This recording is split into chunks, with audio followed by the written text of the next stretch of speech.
Alrighty, Lumberjacks, welcome back to another episode of FDR Logging.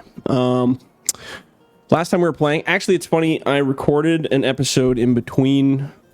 I swear to God, I have done 3 episodes that I had to delete because I was trying to do Skidder tips and tricks. It's always on Skidder tips and tricks. So I'm violently watching this video recording in the corner to make sure it doesn't mess up because I think it's cursed. So I did a video where I moved up all of this wood and I was talking about skidders and it glitched out and didn't record properly. And then one of them, I forgot to plug my microphone in, yada, yada, yada, a whole bunch of stuff. Just never ending glitches and stuff.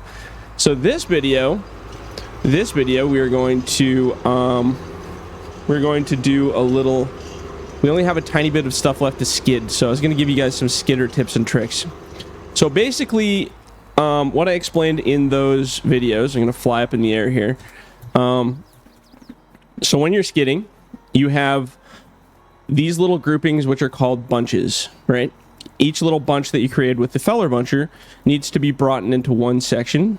Broughton, because it's already been broughton. Sorry. Needs to be brought up to a pile so you can make a deck out of it. So I have this terrible tendency of calling everything a deck because everything in life is a deck. So when you pile all the wood together, I call that a deck of wood. So whether you have it processed or not, that's a deck of wood. That's a deck of wood. Even these processed piles that are ready to go, those are decks of wood as well, ready to be picked up. But yeah, each of these individual pieces here are called bunches. So 1 bunch, 2 bunch, 3 bunch, 4 bunch. Now, what you want to do, obviously, with the skidder is you want to bring these bunches together into a deck of wood so that you can process the wood.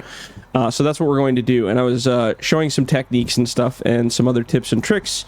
So hopefully this video records properly. If it glitches out, I will never do it again because this is try number 4. So what I explained in some of the other videos is the easiest way to do this is to bring the closest decks together first. Now I have a pile of wood that's kind of in my way here. So what I'm actually going to do is I'm going to back this bunch up a little bit here.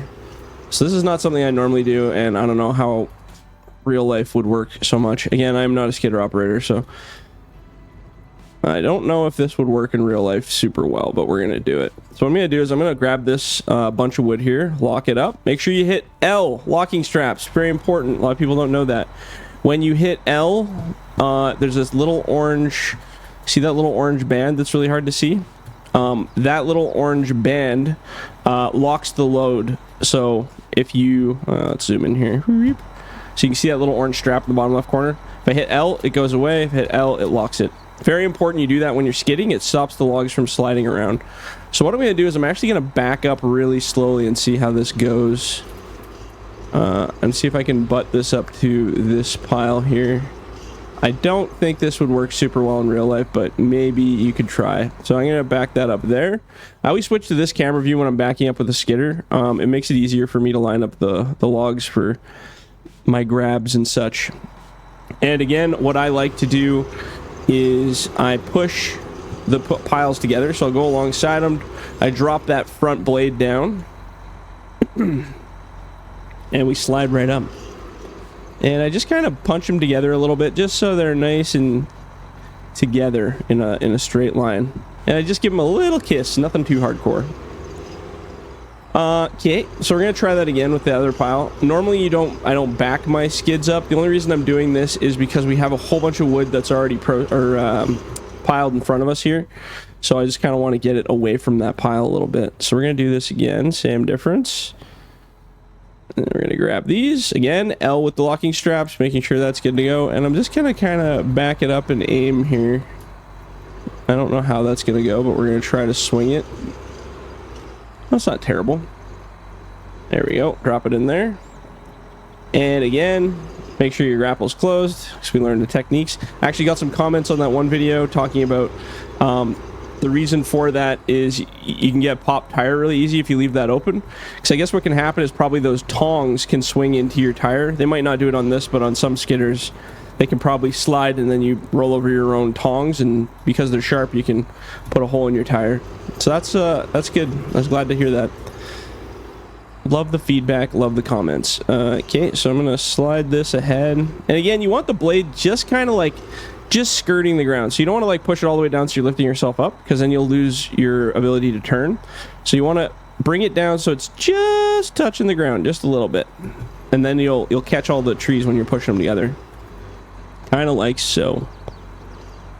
And sometimes what I will do is, if my pile doesn't look very straight and you want to really be OCD, I'll drive around to the front of the pile and I'll give it a little push here. We'll go just to kind of straighten them out. Just a little bump. So again, lower your blade, not so you're lifting yourself up, but just so you just kind of just touching the ground, and then just kind of walk right into that pile, nice and slow. See how I just tap tap tap tap tap tap tap tap tap. It's just so you kind of cinch it up and you get that really nice clean kind of look. So now there's something else I showed in the video that didn't make it. So when you're skidding now, with the adjustment of these skidders, so they have a little bit lighter body, a little bit lighter frame. Sometimes what you can do is you can actually drive over the pile. So actually, you know what I'm going to do? I'm going to cheat here for a second. I'm going to make a bit of a hole here. So just ignore the flying log technique here. So we're going to grab that one. We're going to grab this one. So we're going to leave kind of a gap here. There we go. Sure. You know what? That's good enough. So, now on these are fairly larger sized trees. On smaller trees, sometimes this technique does not work, so just a heads up. But a lot of cases you can actually drive onto the trees or drive in that direction. And the key is always going this direction with the trees, so straight on. So if you're going to run over the trees to drop in the pile, straight on with the trees. Do not go from the side or turn into it like I'm doing, because what will happen is those tires don't react well to the trees when they're on the sides due to frictions and the game not being 100% realistic in terms of that. So what I'll do, let's see if I can grab these here real quick. I'm actually just gonna, what I'm gonna do is I'm gonna back up with this skid here. Okay, so we're gonna back up way over into here. I'm actually gonna fix that because I drove at it at a 45. Whoa, flying around here. There we go. Okay, so let's fix this. Put this back together. Another thing I like to do, every time you build a deck out of bunches, whip out that chainsaw, give it a little cut, just a little tap, get rid of these limbs, just a quarter up, like about that much. And what that does is it gives the processor operator really good visibility when he's processing, so that you can actually see. But always give that a little trim. That makes life better. In real life, what happens is most of these branches either lay down or they break off when you're pulling them and doing other things. So if you watch real life processing videos, there's hardly ever a time where you see all these branches sticking up like this. But because this is a video game, these branches are just these 2D floating things that don't have physics or weight to them. So anyway, so what we're going to do is we're actually going to drive right over the pile. So again, if you're going to come at the pile, you have to come at it straight on, like so, straight on like this. And we'll see if this works. So I'm driving right over them. See, the trees are moving a bit, but not crazy. Just make sure you keep your machine straight. And eventually, sometimes you'll catch, like, see that one that's sliding forward? Sometimes you catch a tree. But for the most part, it stayed pretty good. And then you can dump it right on top. And then you just dump it in there. Right in the middle. Now, because I screwed up, and that's actually, I'm glad that happened because I wanted to show how that happens. So if you have a tree that's not perfectly straight in the pile, like that one wasn't, it kind of caught the tire at a weird angle and pushed. So that's why you want to keep your pile straight, especially if you want to do the drive over dumping thing. So we're going to push that back together. And again, we're going to go at it from the side and give that a little bump because we dropped it kind of a weird angle. This was a terrible example of where to skid because I didn't have nice straight lines. We had kind of a wacky spot. There we go. Perfect. Okay. So there you go. There you go. I got a skidding tutorial in. Now this video will be corrupted or something and won't be able to upload it. That'd be funny. No, it wouldn't. That'd suck. Okay, so let's camp that guy right there. So what we're going to do is we're just going to hop back in the processor. I got a lot of wood to process, and we can just kind of chill and chat about stuff. So, actually, I had an interesting one. So, AI music. AI music. I've had a lot of people talking about this. Sorry, one sec. Let me correct my world. There we go. I'm going to run a processor. I got to be cozy, man. So AI music. Okay, so a couple of friends of mine were talking about using AI music in YouTube videos, and other people using AI music in YouTube videos. And basically what it is the concept is we get to skip the copyright infringement stuff. Sorry, I'm just doing my Joy to Key here. There we go. Skip the copyright infringement by having AI music, because AI music technically is created from other random stuff, and it's not, well, you guys know what AI is like, right? So the theory is it's created from music that from everywhere, and it's not technically copyright infringible because it's parts of files of other music. Anyways, so I've had a few conversations with a couple people regarding it, and some people are testing it out, trying to use AI music. And honestly, I tested it out a little bit too, and yeah, I've never gotten any copyright infringement stuff, because obviously it's creating a brand new original file that's never existed for music, right? So it's really, YouTube can't really use an algorithm to capture that AI song because it's created from nothing. It's created from new stuff. I'm just gonna chuck that piece. So anyway, a lot of guys are trying to see if they can incorporate it. And granted, a lot of the AI music actually sounds a lot better than the crappy YouTube, like audio library music that we're using, that you can hear in the background playing right now.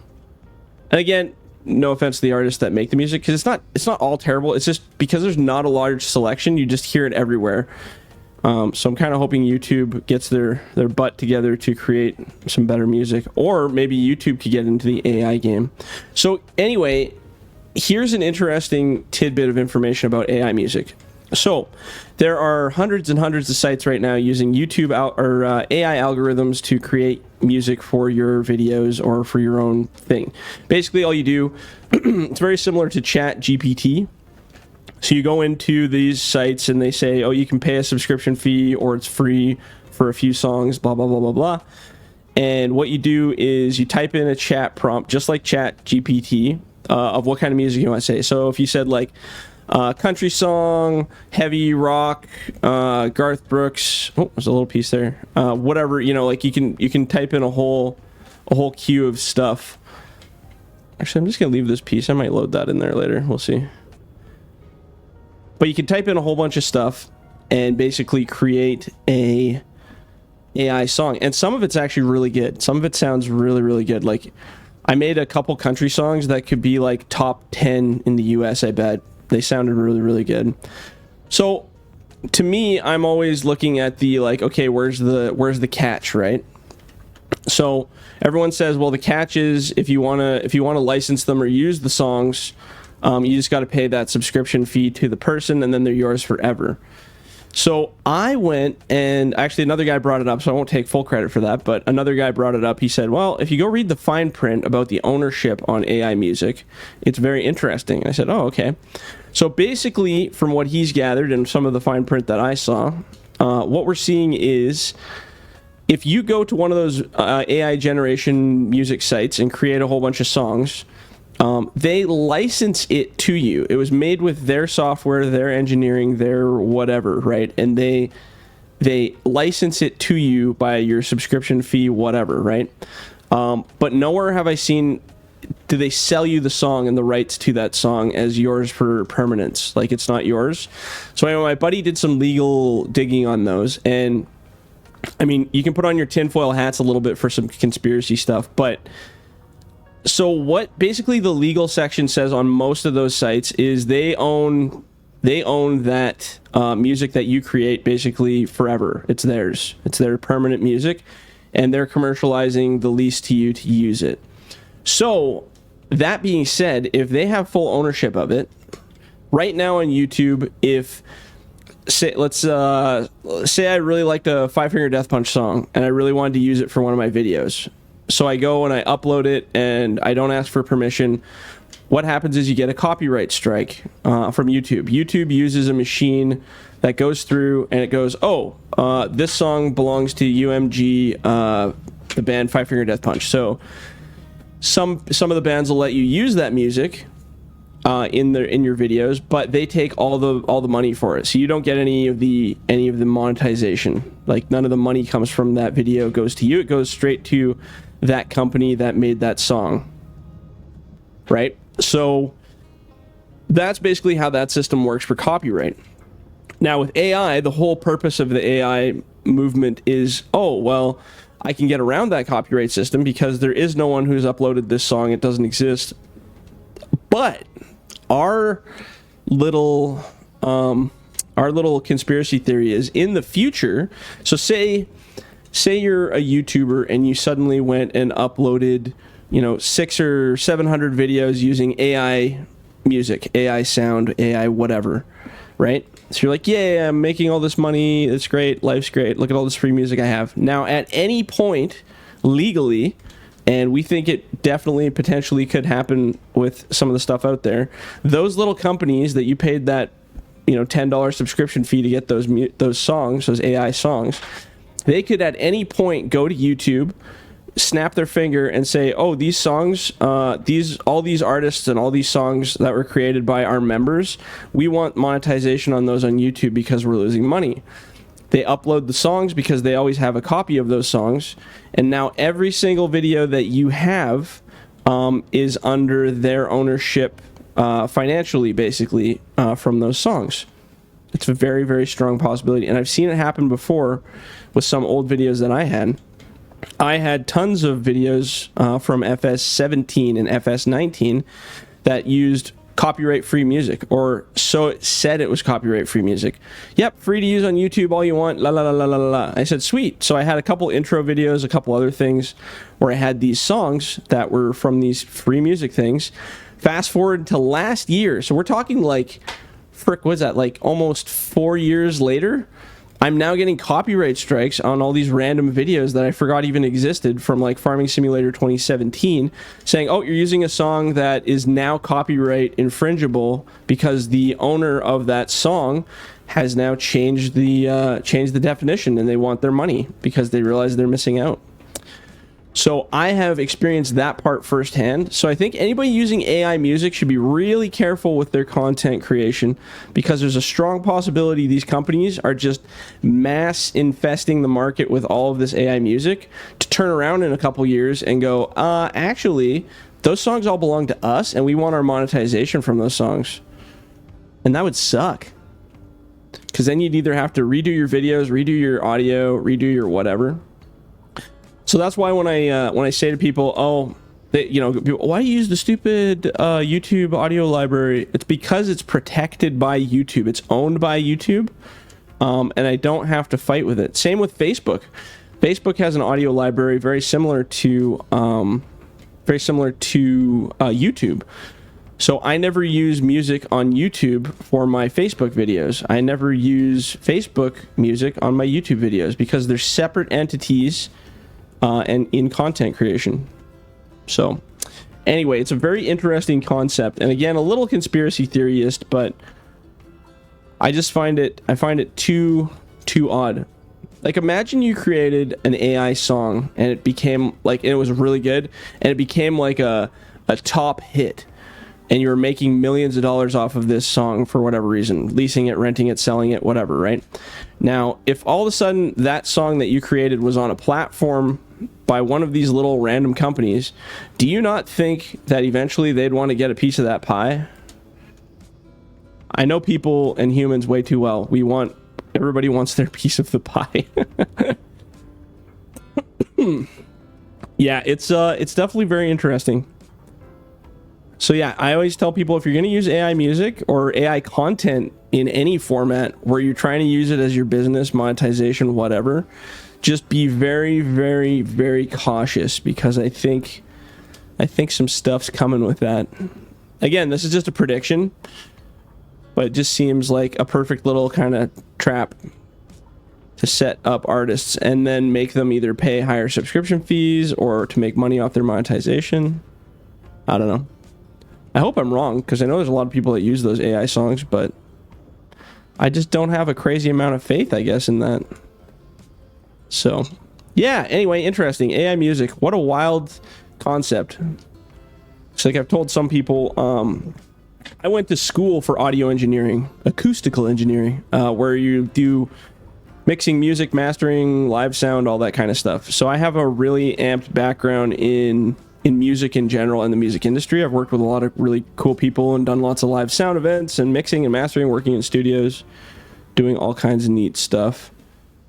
So now, like, I know how hard it is and how much work it is to put a song together. I mean, it's gotten easier over the years with digital workstations and, you know, your own way of doing it at home. But I still know the effort that goes into creating a song. It's a lot of work. But now, if I can just type in a prompt, you know, I can make my own music. And I mean, it's only going to get better and better and better to the point where I think music industry should watch out. It's going to get really sketchy here. I mean, there's always going to be a higher percent. I think there's always going to be a higher percent of people that want to go see the live shows with the actual people. But I mean, you know, maybe we'll have a time where it's robots. Or was it like, wasn't it, what was it, ABBA? I think it was ABBA, where they like played old ABBA songs live and they brought the band on stage using like, it was just like holographic images of the old band playing live on stage or some crazy thing. I think it was ABBA. Maybe it was somebody else. But like, I was just like, that's crazy. Once deepfakes started hitting, man, that was just a whole different world there. Same with like several of the movies where they'll use a dead actor, but they'll like superimpose their face into the shots or into the scenes, which I think is just crazy. Am I hitting my other deck? Oh, I almost hit my other deck over there. Actually, I probably... Oh, man, I, like, just spoken... I didn't even know that deck was there. I didn't even look. So we just kind of threaded the needle on that one. Huh, we didn't even make a mess. Look at us go. But yeah, it's really messed up. Same with movies. AI generation taking over the movie market. That's going to happen. Because there's kind of two sides of it, right? So there's fully AI...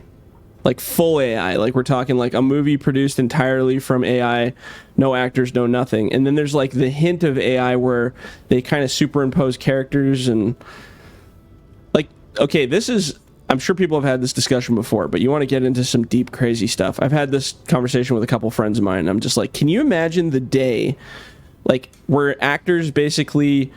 Because if you look at media and movies over history, I'm sure they have more than enough content of actors being filmed in movies.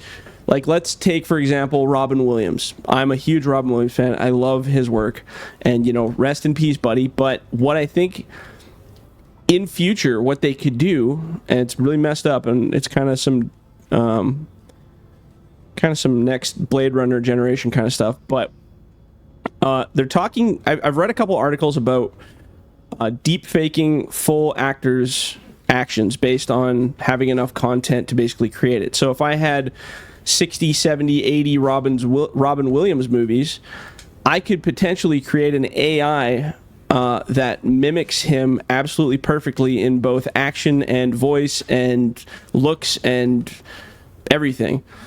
And in theory, you could actually go and create a full motion picture film with other actors or with AI or whatever, with that guy who's passed away. So Robin Williams is dead, but they could technically use his existing content to create his character and bring him back to life and have him making more movies. Now, that sounds like some Black Mirror stuff. But I 100% think that could be a potential thing in the future. It sounds crazy, but man, look what sounded crazy a few years ago, and we're doing it now, so... oh, excuse me. Came back from my vacation, I caught a little cold, so I'm just kind of at the tail end of that. Hopefully not like monkeypox or something. Whenever you're on, traveling on the... subway, SkyTrain kind of stuff, it's always Russian roulette for catching diseases and colds. But yeah, I don't know, man, it's messed up. I think it's absolutely crazy, the concept, but I mean, look where we've gotten with AI now. I feel it's a crazy good tool for humans and evolution. I think it's a really cool tool to use to, you know, solve solve stuff that we're not able to solve with our own brains or things that people didn't think of. I think using it as a tool of entertainment and social media, it's both cool and kind of devastating to the market. I mean, look at YouTube, even YouTube or Facebook or any of that. Like, how much of that crap is AI generated? Like, there's companies that sell services where, like, as a content creator, you don't even need to create content. All you do is you just go into these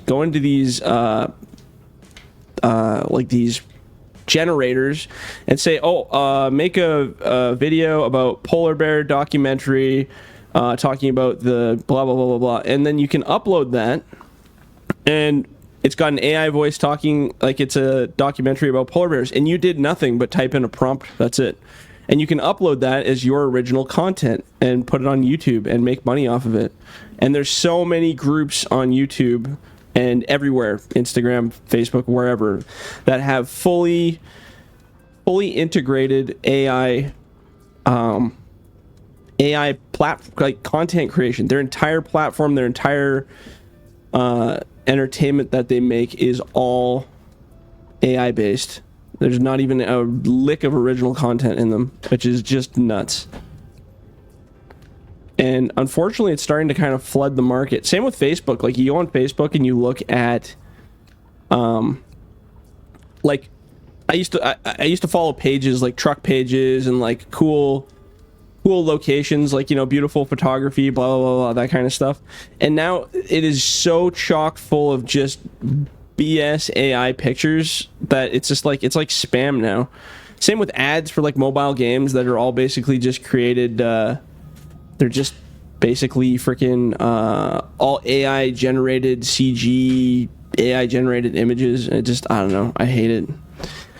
But maybe that's just the next generation. Maybe my generation is the one, like, it's like, oh, color TV, we don't need color TV, that's so stupid. Maybe that's us with AI.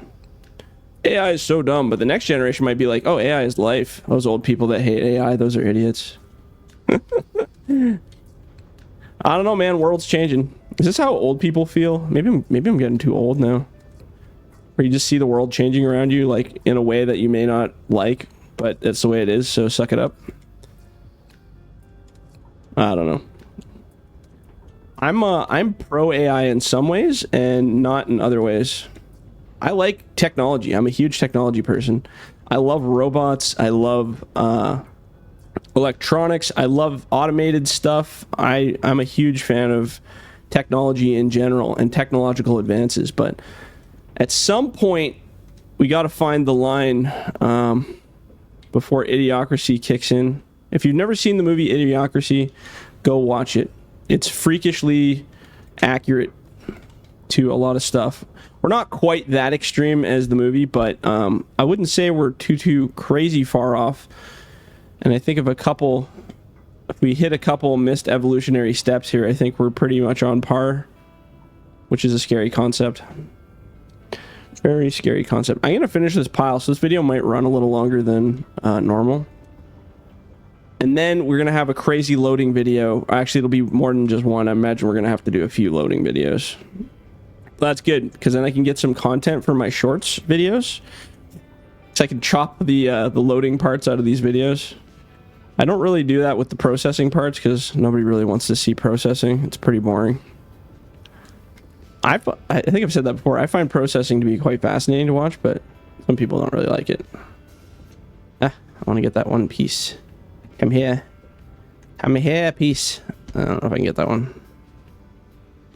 Need to move this stick. Here, let's see if we can drop that. There we go. Whoop.